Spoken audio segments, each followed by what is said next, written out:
Aloha and welcome to It Has Been a Long Time Since I Posted, and it definitely looks like it's 5 in the morning. So it's 5 in the morning on November 30th, 2022, and I'll give you a quick update on what's been going on over the last couple months. Posting, doing yoga, got into grad school for psychology. Everything was great. Went to Big Island in the end of March or beginning of mid April. Just so happened to be there at the top of the full moon. And I went there by myself. I needed to travel by myself. I needed to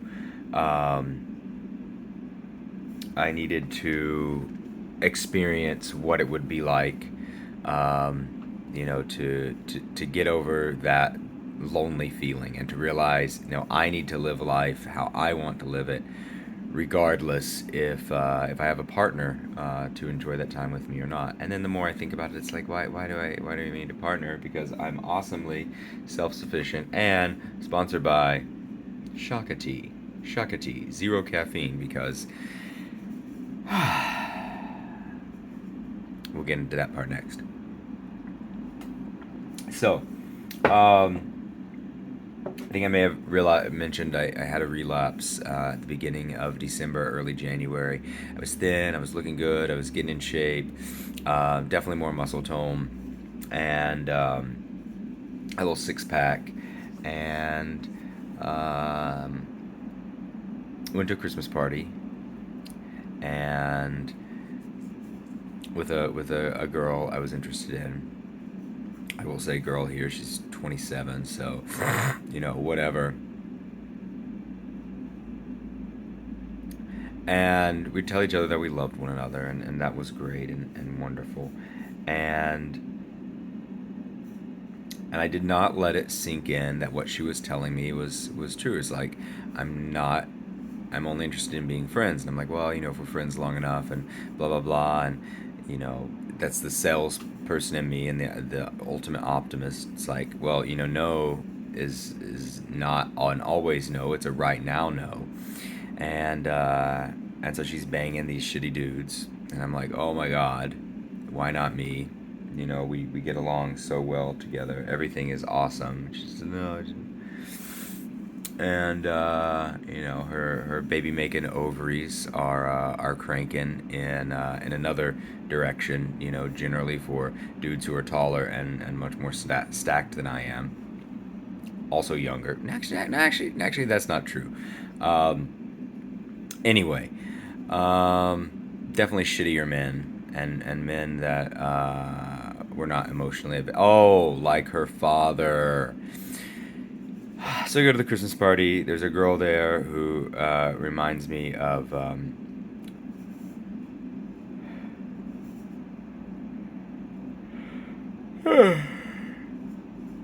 Marley, whatever, from Fight Club. Just like nasty, coke doing, drinking,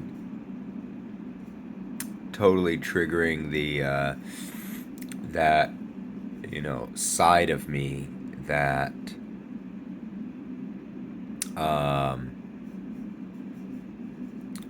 definitely triggering that side of me that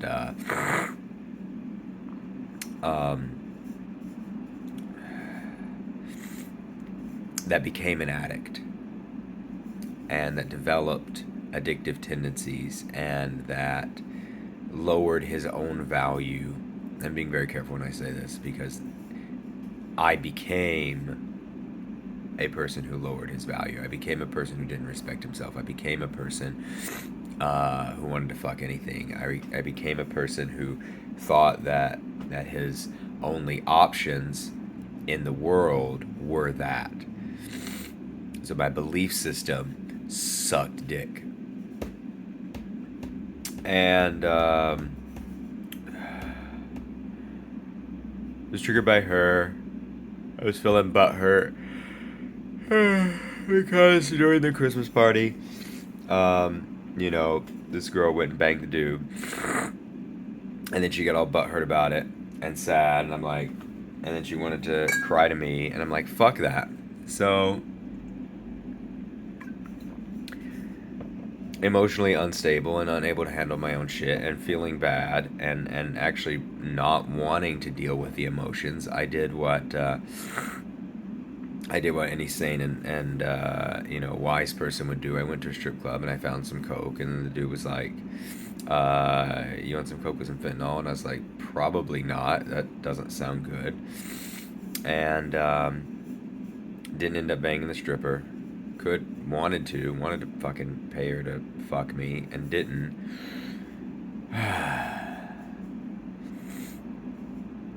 And part of me realizes that you know there is a deeper core part of me that has protected me at certain times in my life and has prevented me from going down a deeper path and energetically bonding and fucking and whatever and enjoying all that chemsex, because it definitely would have gotten out of control if I had continued feeding that monster. So but the reason I went to that strip club anyway was because I didn't want to go to the old dealer, and then I found some old cell phones, and then ended up finding that dealer's place and going and spending a shit ton of money, and then wallowing in my own misery for like a month. Got fat. Wasted a shit ton of money. And then my therapist was like, "What the fuck?" And so I went up to some shamans, and had like an energy clearing, and it was amazing. It was like it was like taking out 39 years of emotional trash, 40 years of 38, because it was like 2 at the time, or like maybe less than that when that earliest trauma memory happened. When I remember waking up in that crib, and I remembered it for years, and then had forgotten about it. But waking up in that crib in my grandparents' house and freaking out and be like, "Oh my God, nobody loves me," and that was like a defining thing. So I'm on the table, on the massage table, crying and screaming and twitching and clawing and growling, and it's fantastic. Don't need ayahuasca to do it, and and and it helped me reprocess that. And then it was funny, as I was walking home, about, I was less than a quarter mile from the place, way up in this beautiful mountain neighborhood, and what do I see on the street? Right, is what I was trying to wean myself off ketamine with, and what had caused psychosis in the first place, and actually almost caused me to drop out of grad school, because I tried to, thank God it's an online university and they don't answer the phone, was a whippet canister. And I'm like, what the fuck? And it was just like the universe telling me not to do that anymore. And then I didn't need that, and then I had moved past it. And so I went home, and there was another woman I was hanging out with her, and she's like, "I just need friends right now. I want to be friends. I don't have any friends." And I'm like, I have plenty of friends. I'm great on friends. I don't need friends. I need someone to fuck and to be in a relationship with. And she's like, I go to Big Island, and back from Big Island, I have like maybe 4 days left before school starts again. A week, actually, maybe, I don't remember. A couple of days. What I'll do, I'll just smoke a little bit of pot. And 4 weeks later, I'm fatter. I have less muscle tone. I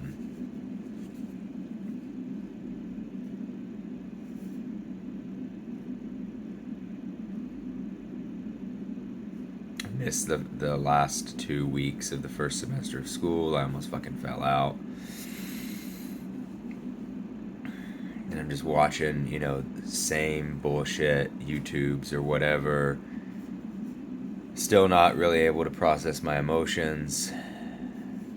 Still suffering. Not able to call for friends for help. And, fuck. Get out of it. Finish my schoolwork. 2.5 weeks. I'm good. And I'm like, school's almost ready. I have like 3 days before school starts left again. I'm feeling good. I made it. It was just a blip because of that girl. There's no emotional whatever at this point. A little bit more pot. A couple weeks later, the last drink of alcohol that I had, have an empty stomach, puke that up to, just thinking about it, into the 7-Eleven cup and drink it. Like shitty fucking white wine. Shock of tea, not shitty fucking white wine. Missed the first 3-4 weeks of school. Somehow made that up. Somehow passed. They almost kicked me out. I was on like severe academic probation, financial probation. They took away my student aid. It's a whole fucking thing. And then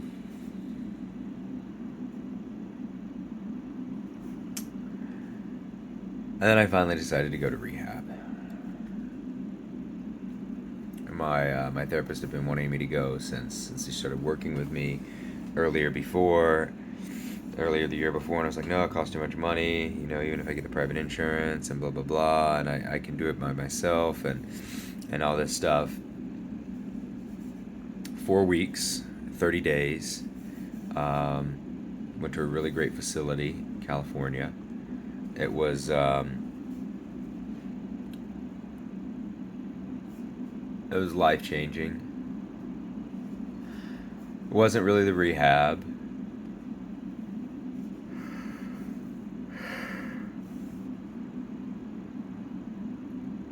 The rehab is, sure, we did AA stuff. We did yoga, we did qigong, we met people. And it was really the meeting people. It was realizing, I'm no different than these other people. I started going to the gym again 4 times a day, put on a little bit of muscle. Got in actually pretty fucking good shape in rehab. And it was just, it was really awesome to have the space to, and we had some writing assignments and writing your own obituary and why you didn't succeed, and looking back over your life, and there's from my psychological perspective, there's both power in the story and there's power in the story, and there's also no power in the story. So the no power in the story part is telling yourself the story and being the victim, and this is what it is,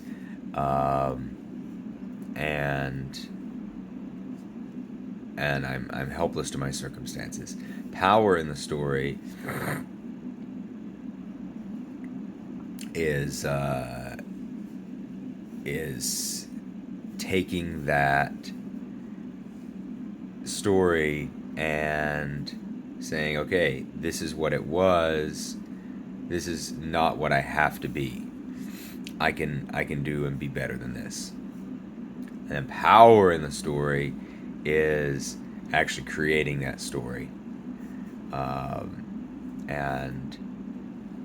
and changing, and dude, I forget his name. It's not Alex Hormozy, but it's the other dude. Man, I'm actually gonna look him up. Boop. Where's my thingy? Okay, hold on. Oh, wait. Boop, boop, boop. Let's see who this guy is. Oh, wait. Sam Ovens. Um, yeah. So similar kind of thing.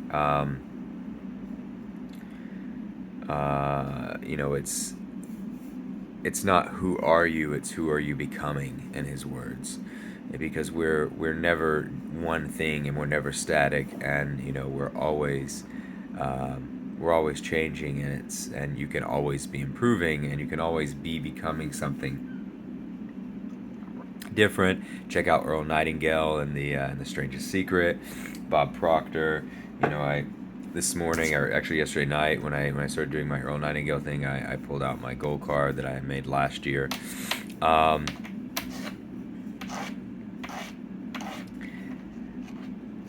People always wish, probably, I always wish that the change process were sooner, that it were quicker, that it were easier. I wish I were surfing up on North Shore right now. That was my goal, but then I slowly realized, dude, what it takes to surf up there, and what it takes to like actually be a good surfer. It takes a lot of practice, and it takes a lot more practice than I was putting in. Put in some practice yesterday. It was great. And it's the same thing with being yourself. And after rehab, I met up with some friends, went to some hot springs, met up with the girl that I really adore, and I wish we could have a future together, but I am not budging on the Japan thing and marrying someone else from Japan, and she wants babies. Not doing babies. I already have babies in this world. Jesus Christ. She's great though. What was the point of everything? Oh, so we got to hang out in September as well. Came back. It's raining in Hawaii. Was gonna go sailing. Fell, hurt my hip. Roller skating. That was like a month down. You still see me sniffling right now. Maybe it's the remnants of COVID. Maybe it's because I had some kava in addition to the caffeine earlier today. No more caffeine. I think I've moved past the point where it can trigger bipolar in me. Maybe. It definitely causes me to be. It definitely causes me to be physically and mentally tense, and even angry and aggressive in a way that I don't like and I don't need. So this is my last coffee this morning. We're not doing any more of that. But yeah, I did get COVID over Christmas, over Thanksgiving. Sorry, or right before. I went to New Mexico to a PSI, to a Psi seminars. That was fantastic. It was the second one, their 7-day life success course. Done some of the ropes courses before, that wasn't really the challenge. The challenge for me was getting outside of myself and talking to other people, communicating with other people, realizing other people aren't always dumb and scary and whatever, bonding with other people. And I did as much as I could, and on the first day, the first full day, like I woke up that night, like 5 in the morning. I was like, oh my God, this is why I'm here. This is what I need to do. This is like, boom. And then I was the first to speak in this one exercise, and it felt great.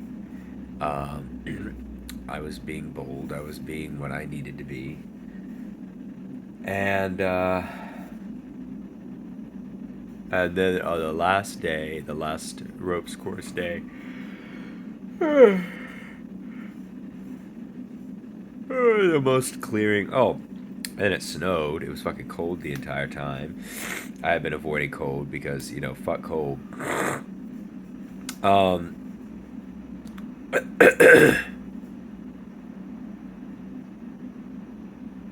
what were we doing? Oh, it snowed. I took off all my clothes and my tiny little running shorts and I rolled around in the snow. And I was like, fuck yeah. That actually, wasn't so bad. It felt pretty good. And then it got progressively colder and I was like, fuck this. But I didn't complain. Once, I just accepted it for what it was, lived in the moment.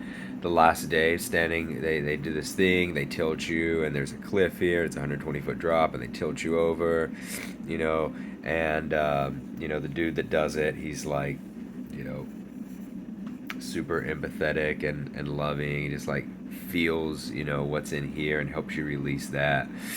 Um, in addition to, not dropping you.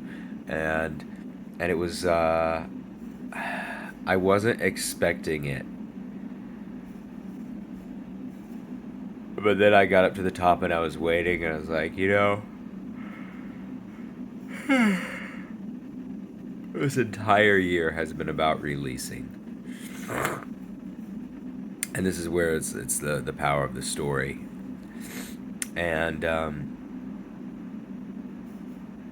you can hold on to the story and you can keep telling it, or you can let it fucking go. And at a certain point, you just gotta let it go. And I forgave my parents. I forgave women in the past who have hurt me. Which that was a process that I started locked in a hotel room 2 years ago.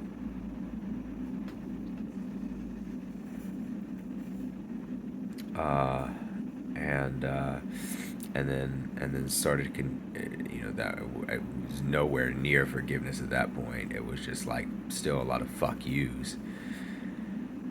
I started releasing those, and then did a lot of work last December, and then February with the shamanic healing. I also released a lot, as strange as it sounds, sitting on my floor for a month and drinking and whatevering. There was a lot of introspection, and there, even though I was still butthurt, it was a process. It was a very sad, pathetic process, but it was still a process. Released more in rehab. I started meditating on the forgiveness, and then finally forgave.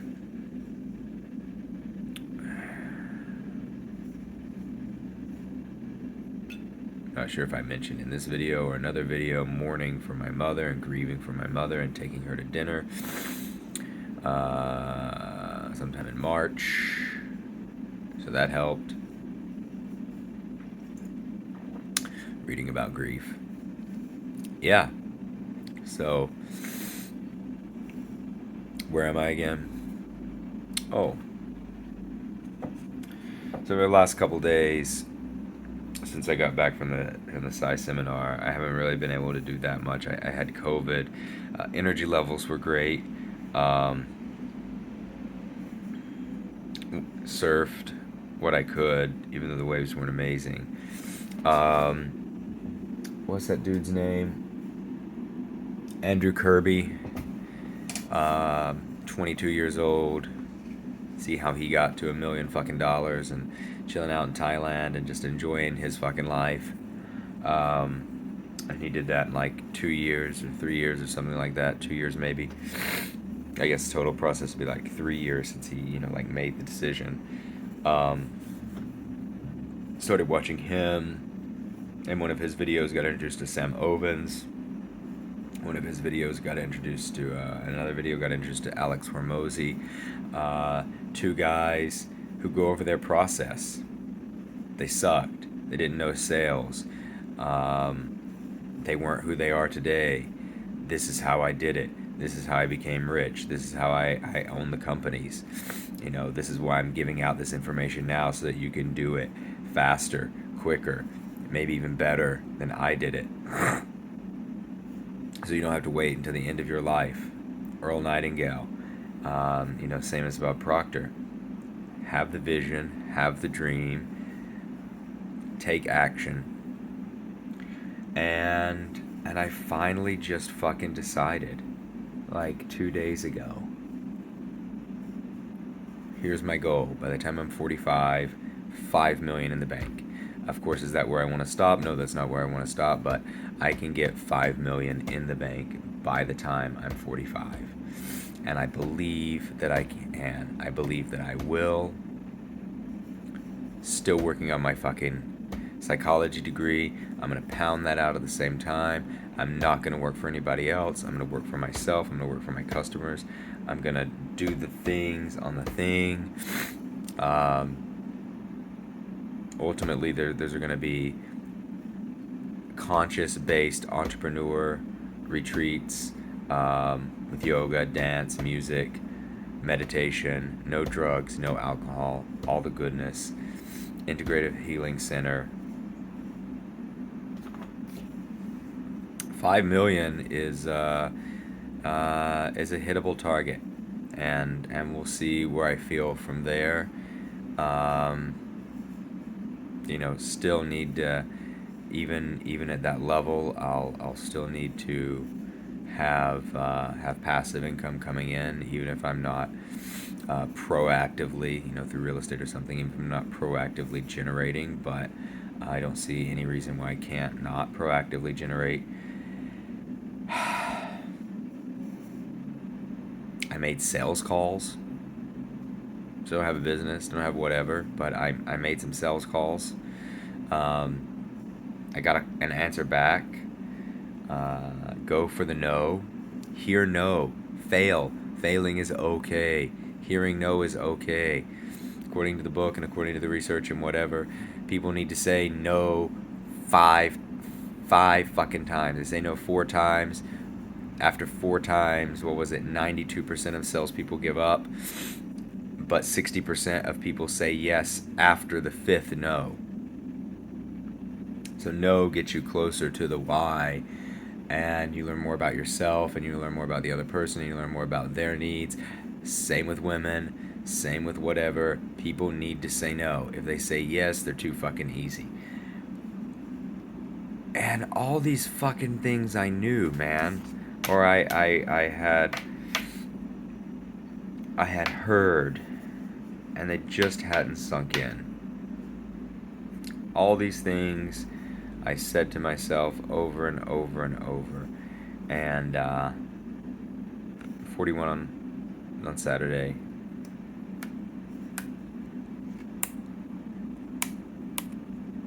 I'm 20 years behind these guys, or 15 years behind these guys financially. More than that. 17 years behind these guys financially. From starting.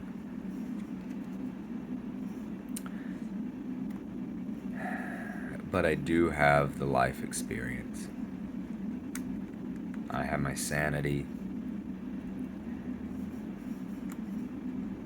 I have the knowledge that I can do these things, and I have the belief in myself that apparently they didn't have when they began out. I have sales skills that they didn't have when they began. I have confidence that I have that they didn't have when they began. I have. So, I actually need to go make a new goal card, because this one is $10 million, even though it's 45, 5 million by 45. This needs to say, ooh, do that part. This needs to say, you know, I was going to say 20. It needs to say 50. Why not? Why the fuck not? Shoot for the fucking moon. That's what other dude says in Undercover Billionaire. So, yeah, that's where I am so far. I made the decision, and now it's just taking action. Keep you updated. School starts next week. Aloha.